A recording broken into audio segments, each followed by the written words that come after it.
I'm Sarah Burkholder, and I'm from Brownsburg. I'm Lindsey and I'm from Angola, Indiana.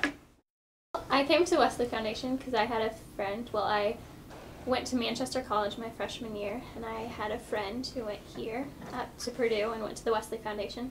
So when I came and visited my friend, I came to the Wesley Foundation and got really connected. And so when I was looking for a different school, I decided to attend Purdue and be a part of Wesley since I already had so many good friends here. I came to the Wesley Foundation through a friend as well. I was an atheist up until the point of my sophomore year in college.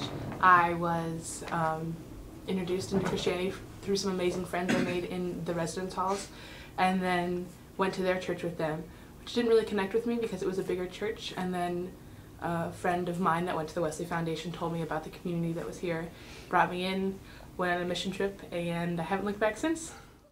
I would say overall, one of the things that has really affected me is just the community here. It wasn't some big mission trip, although those are great. It wasn't some big spiritual retreat, those are great too. But just the community, just coming here every day, just doing homework amidst other people, just having great conversations in between classes. I think that that's what has affected me most. Awesome. She particularly likes puzzles too. Little known fact about Sarah Burkholder. Don't like puzzles. I think actually some of the parts of Wesley that have been most impactful, I don't really know if that's a word, impactful in my life have been the mission trips. I've been to Costa Rica, Louisiana twice, Dyer, Indiana, Columbus, Indiana, Louisville. So I think that the active participation in my faith and showing that to other people has really helped it grow in itself. But also the community you have with the people that are on mission trips with you has been something that's allowed my faith to grow and deepen and be more comfortable sharing with others. Okay. Sarah, you work at, you've gotten into youth ministry. Mm-hmm. Tell me a little bit about how that happened. Well, I was looking for a job 2 summers ago and hadn't really had any luck. I came back for 2 days. I came back from home to here for 2 days to look for a job, and I think it was Glenn or maybe you, Lana, who called me up the first day that I was back and asked if I wanted to have lunch the next day and talk about some stuff. So we had lunch together, and you guys said that there was a position available at Grace. So I jumped on that opportunity, kind of just needing a job, but also having worked at a camp, I was really excited to continue working with senior high kids, and it's definitely been not what I was expecting, but it was good. It's been good. I've learned a lot from that. Yeah. Mm-hmm. Okay, good. And Lindsey, you have been working as an intern here for 1.5 years. Tell me about how you got into that and how that has affected your life and what some of the highlights have been of your internship.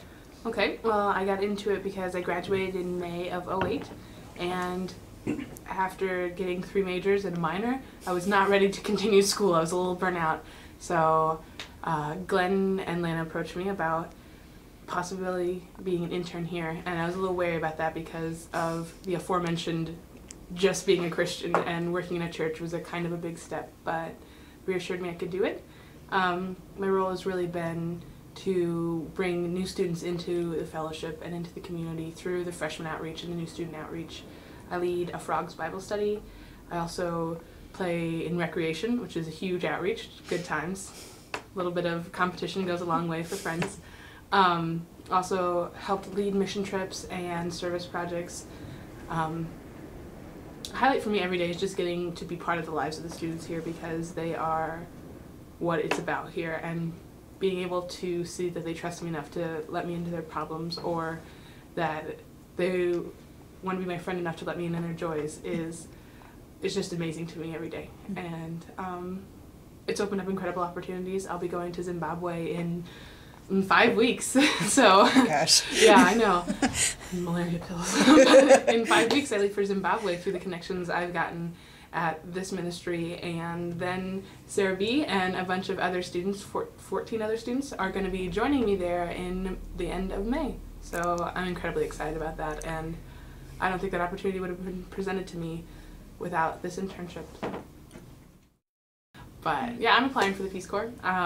My grad school plans are a master's in international public health, which will be 2 years in grad school, and then 2 years doing the research for my project in the Peace Corps country, wherever they decide to send me, where it's applicable, but probably Africa, because that's where the research I want to do would be mainly focused. So what's some of the research you want to do? HIV transmission from mother to child. It's called vertical transmission, so whatever. Yeah, that's how I remember it too. But yeah, I think I'm going to be working in an orphanage for children that have HIV and AIDS, and also a clinic when I go to Zimbabwe in the spring, and I think that'll set it up for it, and just be able to have some interaction before I actually need to do the research. So it'll be great.